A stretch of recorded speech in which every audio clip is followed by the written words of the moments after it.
Sister নিবেদিতার লেখা the master age I saw him বইটিতে স্বামীজির অমরনাথ যাত্রা সম্বন্ধে যে বিবরণ আছে তার থেকে কিছু অংশ আলোচনা করছি।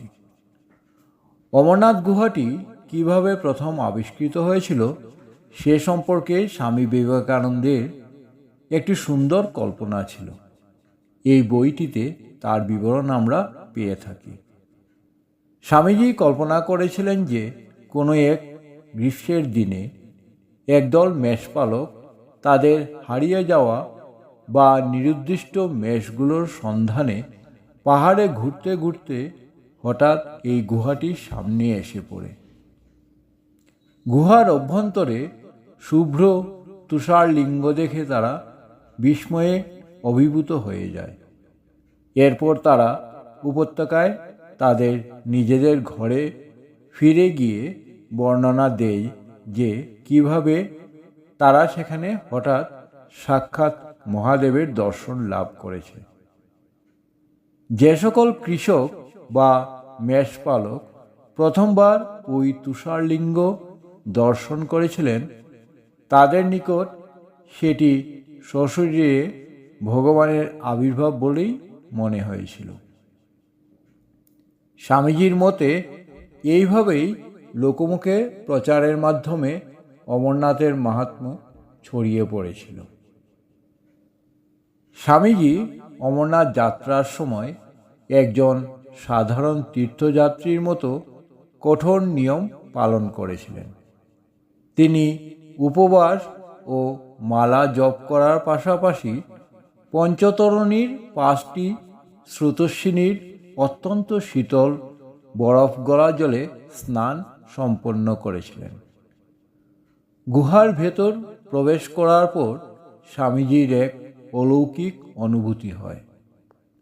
অমরনাথ গুহায় তুষারলিঙ্গ দর্শনের সময় স্বামী বিবেকানন্দের অনুভূতি ছিল অত্যন্ত গভীর ও ভাবগাম্ভীর্যপূর্ণ।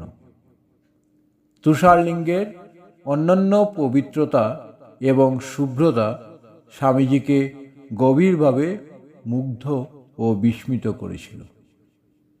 স্বামীজির নিকট এই গুহাটি এবং তুষারলিঙ্গের শুভ্র রূপ যেন কৈলাসের নিগূঢ় রহস্য উদ্ঘাটিত করেছিল।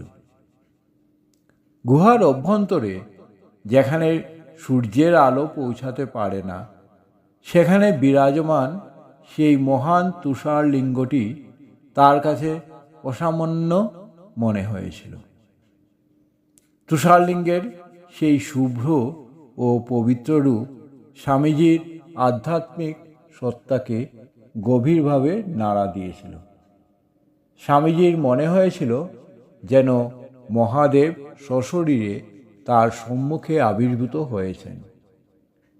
তিনি ভাবাবেশে আত্মহারা হয়ে পড়েছিলেন এবং গুহার কোলাহলপূর্ণ পরিবেশের মধ্যেও তিনি গভীর শ্রদ্ধায় বারবার ভূমিষ্ঠ প্রণাম করতে শুরু করেন। এই পবিত্র গুহায় সাক্ষাৎ ভগবানকে প্রত্যক্ষ করার সেই পবিত্র স্মৃতি তিনি সারা জীবন হৃদয়ে পোষণ করেছিলেন। তুষারলিঙ্গের সামনে থাকাকালীন সেই সংক্ষিপ্ত কয়েক মুহূর্তের মধ্যেই তিনি মহাদেবের নিকট থেকে ইচ্ছামৃত্যু বর লাভ করেছিলেন বলে বইটিতে প্রকাশ। সেই ইচ্ছামৃত্যু বরপ্রাপ্তি তার জীবনের অন্যতম গভীর আধ্যাত্মিক ঘটনা। স্বামীজির মনে হয়েছিল যেন মহাদেব সশরীরে তার নিকট প্রত্যক্ষ হয়েছেন।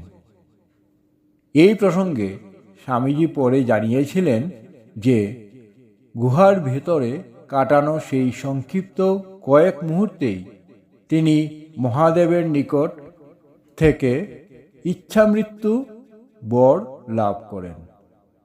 আধ্যাত্মিক আবেশ এতটাই তীব্র ছিল যে পাছে তিনি বাহ্যজ্ঞান হারিয়ে ফেলেন সেই ভয়ে তিনি দ্রুত গুহা থেকে বেরিয়ে এসেছিলেন।